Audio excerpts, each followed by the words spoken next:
ગુજરાતના પાંચાળના પીરાણાની 4 જગ્યાઓ. 1. સોનગઢ. થાનગઢથી નજીક સોનગઢ પાંચાળના પ્રગટ પીરાણાના આદ્ય પુરુષ સિદ્ધ ગેબીનાથજીની તપસ્થળી છે. તેમણે એક ડુંગરના કોતરમાં તપસ્યા કરી અને મેમ્પા ભગતને દીક્ષા આપીને પાંચાળના પીરાણાની પરંપરાની સ્થાપના કરી. ત્યારબાદ આપા રતા અને આપા જાદરા દ્વારા આ પરંપરા આગળ વધી. 2. ચલાળા. આપા જાદરાએ ભાડલા ગામે આપા દાનાનો અંધાપો દૂર કરી ઉપદેશ આપ્યો. ત્યારબાદ ફરતા ફરતા આપા દાના બોડકા આવ્યા અને દરબાર ભોકાવાળાના કહેવાથી સંવત 1852માં ચલાળામાં આશ્રમ બાંધ્યો.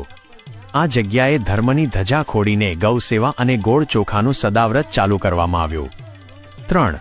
પાળિયાદ. પાંચાળના પીરાણામાં પાળિયાદ ગામે આઈ રાણબાઈના ઘરે સંવત 1825માં આપા વિસામણનું અવતરણ થયું.